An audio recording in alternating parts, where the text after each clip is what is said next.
Hey, everybody. Welcome to the Dog Name Podcast. I'm your host, Winston Hodges, and we are here. We're here with a full solo episode. That's right. There's no Jack Schwartz. He couldn't make it here in time to film. He has diarrhea. That's what he told me. He has medical grade diarrhea, and he's waiting for a gastroenterologist visit to manifest itself. So here we are. Here we are by ourselves at the podcast studio. And I am the reason is we couldn't film last week because I was on the road and then immediately went on a vacation. I haven't done comedy in a week, and then I'm off to New York City tomorrow to do some sets at the Comedy Cellar before coming home for a day and then flying to Cincinnati. We're in the middle of the run. We're in the middle of the headlining run. The shows have been amazing. They've been unbelievable. I was just in Columbus, Ohio. Sorry, my voice is on the way out. I was just in. I don't know if I remember how to talk. I was just in Columbus, Ohio, and we did Canton, Ohio, and then Columbus, and then I did a Don't Tell 50 minutes outside of Pittsburgh, and some Greensburg, or I don't know what it is, but we were there. Very interesting shows. Canton was fun. Canton's an interesting town. When I went to Columbus, I say Canton. Dude, Canton was the type of town where it was fun. The show was kind of unbelievable. The Canton Comedy Boom. They run a good thing there. I'm going to definitely come back. They said it was the most tickets they've ever sold in the summer ever, let alone on a weekday, because we did a weekday. We didn't do a weekend. So that felt pretty good. They're running a tight ship over there. It was like really, really, really fun. We had a fella, Marty, I think Malloy, was on the show. I can't remember the host's name. She was cool. Marty Malloy. He's a Kill Tony guy, but I think he's been in Cleveland for a long time. One-liner comic, super cool, nice guy. Everyone was fun. Good hangs all around. But Canton in general is the type of town where you show up and you're literally like, yeah, man, we do have a opioid problem in this country, you know. Like you show up to Canton and you're like, it changes your politics a little bit. You show up and you're like, yeah, we got to do something about this. We got to figure this out. Like, what are we doing, guys? What are we doing? We're just letting Pfizer ravage our communities, man. It was just a bummer, man. It reminded me of a bunch of towns from back home that just look like decimated by the prescription medication industry and big pharma and stuff. But the show was great, man. I had a fella come to the show that flew from Wyoming to see me, which, you know, I guess if you're in Wyoming, Canton, you know, it's a big city. Maybe they went to see the Football Hall of Fame thing, but they were sick. They were awesome. Had some people drive down from Cleveland. Everyone was really kind, really nice. We sold a little bit of merch. They liked the new merch. But Canton was fun. And then after the show in Canton, I couldn't hang out. I had to drive straight to Columbus for my shows the next day. I didn't know if the shows were going to happen in Columbus. I'll be real with you. We did not know. I was on Instagram Live, that's very kind of you. Got a kind message from my good friend Simon Gibson, very funny comedian. Yeah, man, I went to Columbus and I was nervous that show wasn't going to happen because I was on Instagram Live on like Tuesday of that week, and somebody messages me, "Hey, sorry, your shows got canceled." And your first thought when someone tells you sorry your shows got canceled is, what did I do? What tweet did they uncover? You know what I mean? What quote, what joke of mine was misconstrued? Because usually your shows don't get canceled before you hear them unless it was something you did, you know. And they sent me a message, and it wasn't anything I did. It was a tornado came through and it ripped the roof off of the Attic Comedy Club in Columbus, Ohio. And I had basically sold out the two shows, and I just was nervous the shows weren't going to happen. And then it was going to be this weird thing where it's like, all right, well, I have Canton and did nothing, and then a Don't Tell, and it's like, do I just drive to Canton and back home and cancel the Don't Tell, or like do I just kind of putt around town? You know what I mean? Stay in Canton an extra day. It's like, or do I drive to Columbus, which is where I was staying, stay the 2 days in Columbus, and then drive back? It's like, what do we do? You know what I mean? Like, what do we do? But luckily, man, I had a big message typed up because I was going to send them, like, I'm about this comedy shit, man. Like, I'm really about it. I'm not bougie. It doesn't matter that I'm a nationally touring headliner now. It doesn't matter how good I think I am or what I think I deserve or anything like that. I'm about comedy in its purest form, which meant that I had a message typed up where I was going to be like, brother, let's turn this into a benefit show. You know what I mean? You pay me the amount you're going to pay me. and then everything north of that you guys just keep, and let's do this bitch outside. Like, I was ready to do it outside, dude. I was like, I did shows outside during COVID. You think I won't do it in Columbus when the weather's good? Hell yeah, man. I'll do it and let a tornado suck me up directly into the air. I don't care. He died doing what he loved, bombing in an open field, you know? But so that's kind of where I was at on it. And I had this big message typed up where it's like, hey, man, like, please don't cancel the shows. I still want to do the shows. I'll do them wherever. And I think they would have canceled them if I hadn't sold so well. So thank all my fans. Thank you for buying tickets. You guys are the best. You guys are amazing. We had such a good time. The shows were unbelievable. But thank y'all for buying tickets early, because we were at like, I think 60 to 70 tickets. The seat's 90 going into the final day, and then we sold like 89 tickets on the early show, and then like 88 tickets on the late show. So I was three tickets short of having a full sellout, which is pretty good for tornado switching venues all in the same week. You know what I mean? The tornado venue change summer and to still sell like that, it's pretty crazy. It felt really, really, really good. So, but first show was unreal. It was great. It was tight, so we had to roll over to set up the next show. My friend Nikki Winkleman, she's a comic out in Columbus. She's very funny. She featured for me. So we did a host feature on the first show. And the next show, the fellow that books the club, Neff, he went on. He hosted. He did a good job. Second show, I got to let loose a little bit. First show, I murdered. And then the second show, I got to let loose. And it was kind of like ridiculous. Like I riffed on Canton for 10 to 15 minutes. I riffed on Ohio. And then we did the hour of jokes. And we had some good crowd work in there. And everything just kind of felt good. I'm feeling good. Like, here's the thing. On this tour, I'm feeling amazing, right? Like, I'm not selling out every show. I'm selling out a lot of them, but I'm not selling out all of them. The big rooms, we're only doing weekdays, really, and we're selling okay. I'm hoping we sell well in Cincinnati this weekend. I don't know. Please get your tickets if you haven't yet. Cincinnati, I'd love you to come out and support me. I want the show to be good. I want it to be fun. You know, I'm not trying to have a depressing moment the last weekend of August. But I'm excited to see what the rest of the year is, because tickets, you know, this is the worst time to sell tickets in history is what I've been told, and we're doing okay. So hopefully I don't lose any motion from, you know, the show. And everyone that's seen me live has said that I'm better, so much better than they thought I was going to be from the show. And these are people that became fans of mine from the show. So it's people that saw me on the show and were like, this dude's awesome. And then they're coming to see me live and they're like, oh, wait, never mind. This dude's like another level. So I'm feeling good. I'm becoming more confident in my abilities. I've always been confident in my abilities, but I try to stay modest. And because that's, you know, what I was taught, carry yourself in the proper way. But, dude, there is a certain level where you do have to have a certain level of confidence now when you do comedy and you're at this level. And it's like, that seems to be the difference maker. So hopefully never going to be cocky, never going to be an asshole, but it's like, you know, I'm being a little bit more open and public about how I feel pretty good about my stand-up. And there's a lot of stuff that I can do better, but the stand-up itself, it's been really great, man. Like, the hour I have right now is pretty incredible.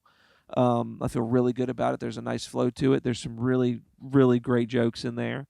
And, you know, the fans are turning out and they're great, man. Like, they're great. Everything's great.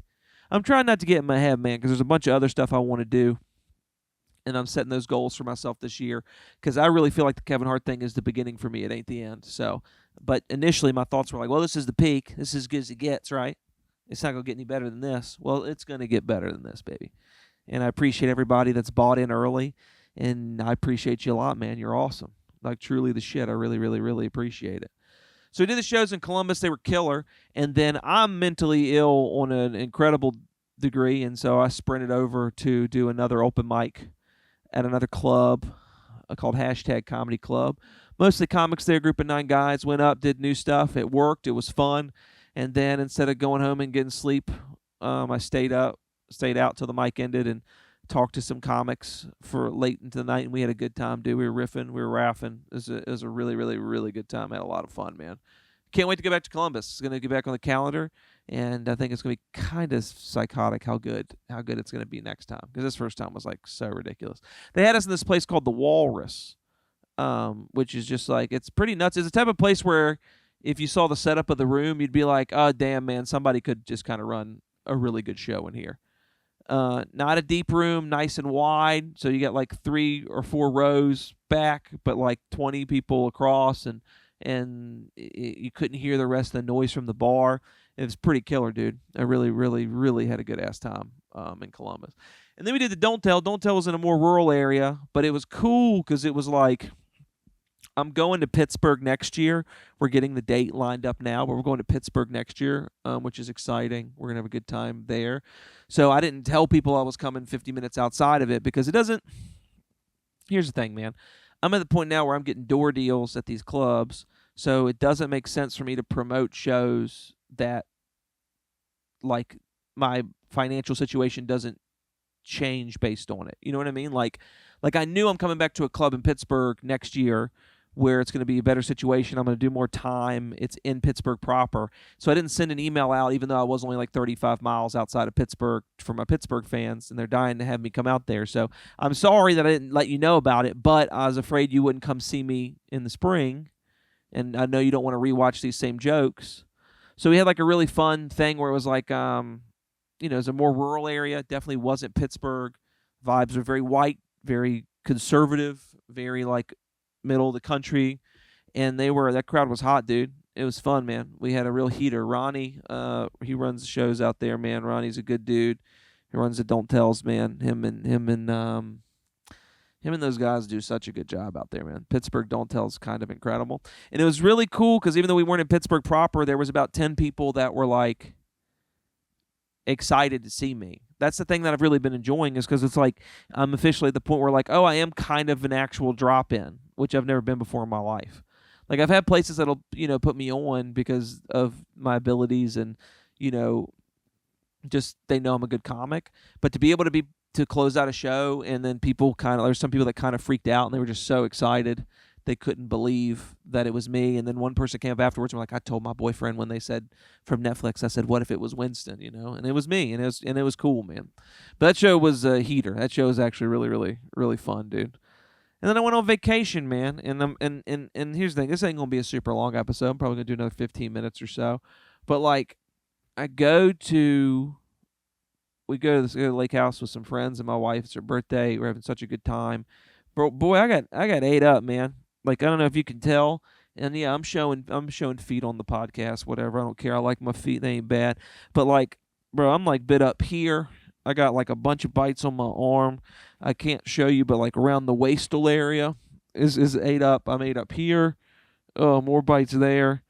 It's literally like all over my body, man. I'm ate up. I got ate up by no-see-ums, which are like midge flies, but because you can't see them, they call them no-see-ums. But yeah, man, it's been fun. I've been collecting. I've been doing some more collecting some TV shows and stuff. It feels really good.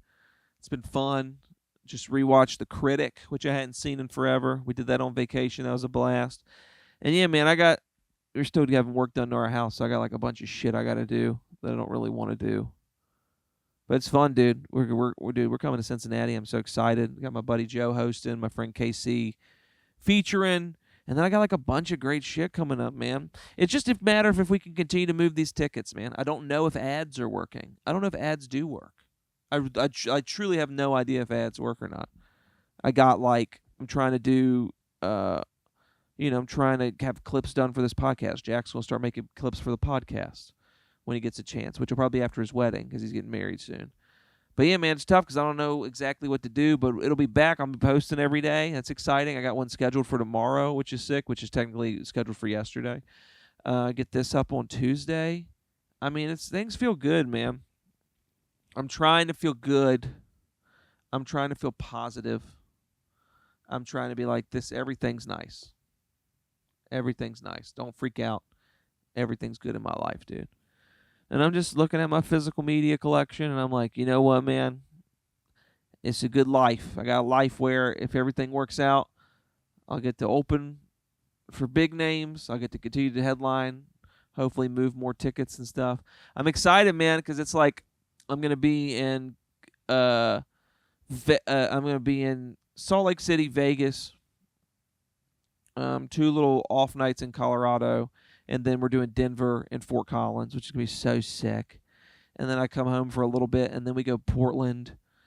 We do Eugene, Oregon, Portland, Oregon, Seattle, Washington, which is sick. And then, like, that's so badass, right? And then after that, it's like, oh, man, I go into Boston for a week and doing shows at a club that I love where it's going to be like, I'm going to be working on a bunch of new shit there. That's like a club I work on new stuff at. So like that's going to be really good and positive for me. And I just got to tell myself it ain't over, baby. I got a lot of positive stuff going on. What is this thing, man? I was on Netflix. I had Kevin Hart handpicked me to go through to the top 6. Yeah, I didn't make it out of the top 6, but I think, me or Olivia could have. You know what I mean? Like we don't know what the votes were. I'm sure it was close. I mean, Kevin, but to be handpicked like that and have all these people say it was really good, and then all the shows be good. Why do I still have every now and then I get a little thing in my brain that's like, this is it. You had your little run, you lucked out.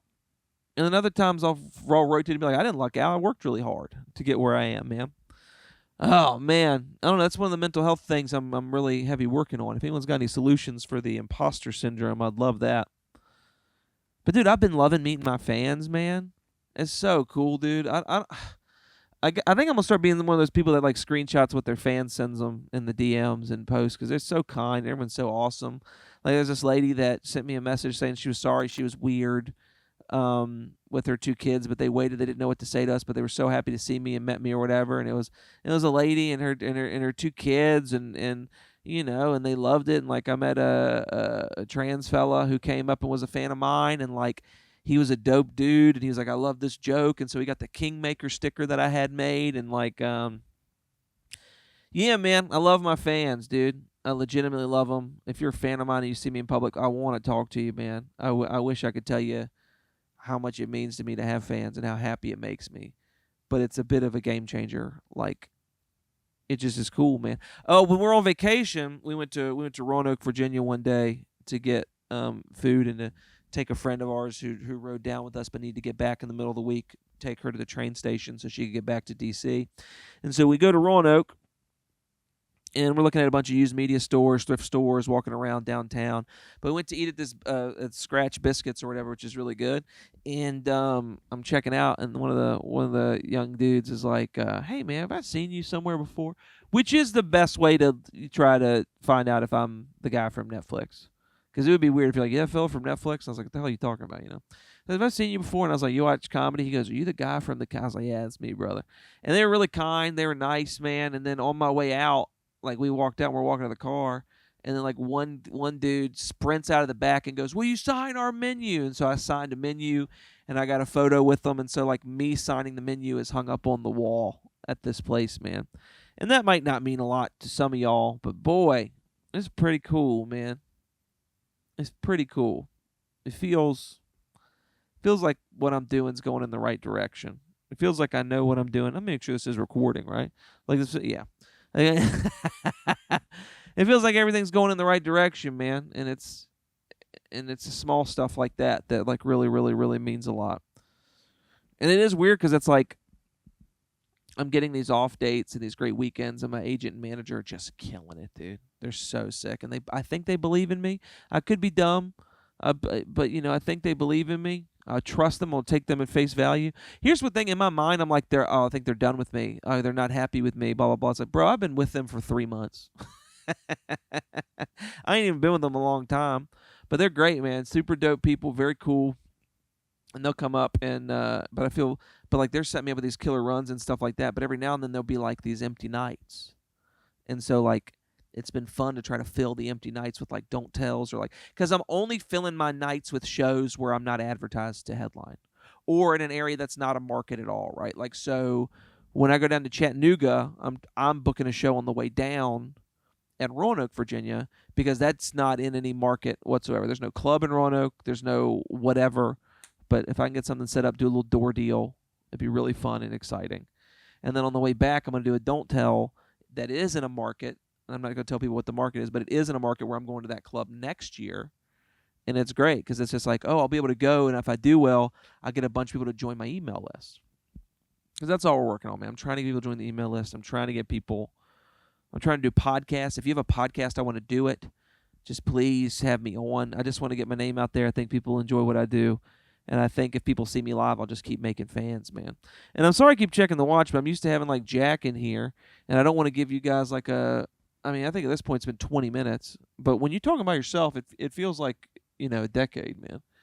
Like it really feels like I've, been talking here a decade. This might help my confidence a little bit. I might start wearing this shit on stage, dude. This might be what I do. But I got some new stuff, man. I'm excited, dude. I got the first 2 seasons of the Joe Schmo Show on DVD, which is exciting to watch. We started watching that. I also am at a point now where, like, if a DVD is like 25 cents or 50 cents and I don't know if I have it or not, I'll waste 50 cents trying to get it. And I did that with a stand-up special that I didn't know I already had. I got a Brian Regan special. Bro, I also found it was 50 cents and I bought it. I bought Bill Cosby's Comedy Central special. His first one in 30 years, and then I think like a year later, all the awful stuff he did came out. But so I haven't seen it. You know, people aren't really selling it, but it was 25 cents. I was like, oh, I'll buy this and watch a monster do comedy. That's all my detective stuff, man. Oh, these are my detective shows. We got Poirot, we got Homicide: Life on the Street, Major Crimes, which I'm trying to finish. Got Murder 1, season 1 and 2. I mean, everything's good right now, bro. Just trying to find time. Just trying to find time to do all this stuff, man. Just trying to find time to watch shows I want to watch, do this stuff. I'm about to be gone a lot. I have a monthly show in DC now, October 5th. I think it's the 5th. It's the first Monday in October. It's either the 4th or the 5th. Maybe the 4th. Let me check the calendar here, bro. October. Oh, nice, man. I'm getting a bunch of food recs right now for Cincinnati, which I'm excited about. But like, yeah, I'm October. We're doing my Magical Bit Board show, October 5th. That's a big deal. I'm excited, dude. That show rocks. I think I'm gonna get some good clips from it. My buddy Jack's gonna be filming it. Podcast Jack. He's gonna film it, do the show. I'm gonna give him a cut of the door. It's basically gonna be 4 comics doing 7 to 8 minutes, and then I do an hour with my Magical Bit Board and trying new jokes, and it's gonna be like psychotic. I really can't wait, man. Like, I wish I could tell you how excited I am to do it, but it's gonna be like kind of unreal. And it's a show I've been doing for a minute because it's different than, like, people will sometimes pull stuff out of a hat, which is cool. The fully improvised thing is neat. I just like that this is improvised, mixed with new bits, mixed with new ideas, mixed with things people want me to say. They're yelling numbers. We're talking. I'm getting to know people. I think that shows it's a one-of-a-kind show, and I'm really good at it. That show's sick. I'll tell you right now, it does not feel great to say you're good at something while wearing this crown. In case you're listening at home, I'm wearing a crown right now. I'm wearing the crown that's usually on the alien. But every now and then I'm just like, you know what, bro? I'm like, I think I'm pretty good at comedy, and I'm wearing this. You just feel like a prick. It's like, hey, man, I think I'm pretty good at stand-up comedy, man. Yeah, man, and my wife and I were trying to figure out something where it's like, I don't think I'm going to move I don't think I'm going to move from DC. I think it's going to be my permanent residence. But brother, I might study abroad. I might do a year in New York. Because I'm really curious if I was at the Cellar every night for a year, if that would change my life. Because there's been stuff that's happened that's changed my life just being there sporadically over the course of this past year. But if I was locked in from January to January to all of 2027, and anytime I wasn't on the road, I was just in New York City. So I might be getting a room there and then, splitting time between that and DC and really being like, oh, I'm doing the Cellar, or I'm doing these mics, I'm doing these shows, and just seeing what that would be like. But I don't know, man. My brain is just like, I think I'd get linked up with headliners. I think that I'd make more fans. There's a lot of stuff that I think would be positive from doing it if I just did it. I'm working on a clean 5-minute set to submit to the Tonight Show. Like Comedy Central has their taping stuff right now, and hopefully that goes really well. I hope everyone who got that, they murder, and they're amazing. Because Comedy Central getting back into stand-up, I mean, I've wanted a Comedy Central half hour my whole life. And so them getting back into stand-up and then like, oh, maybe I have the opportunity to do one of those sets would be unreal. I'd love to be on Dropout. I'm putting these out in the ether, man. I'm asking my management. This is definitely a long shot, but I'm going to ask my management what I would need to do over the next year to put myself in a position to where I could even audition for SNL.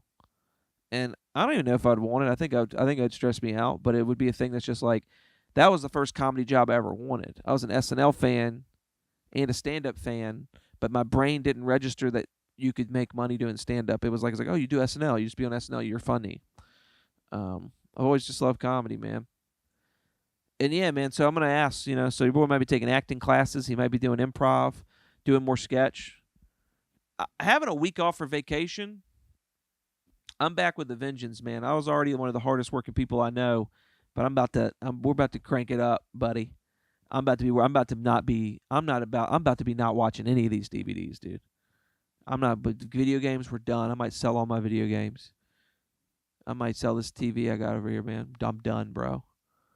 Your boy's about to just start working, and just to see what we can do, man. See what we can accomplish. I'm excited, dude. I'm really, really, really excited, bro. How much longer do I got on here, man? I think it's a good length, dude. 25, 30 minutes. Nice little solo, just a little solo ep to get you through the day. We'll be back next week with full episodes. Jack's gonna be okay. His diarrhea is gonna be done, and I'm gonna be back, and we're gonna try to film 3 episodes. Boom, boom, boom. Have those banked, and go from there, man. But yeah, man, go check me out. I got a Punch Up Live thing now, so you can see all my tour dates. It's on my bio on my Instagram and also on my website, winstonhodges.com. But I'm in Cincinnati this weekend, and then the following week I'm in Charleston, South Carolina, and Raleigh, North Carolina, and then the week after Labor Day I'm gonna be in Vegas, Salt Lake.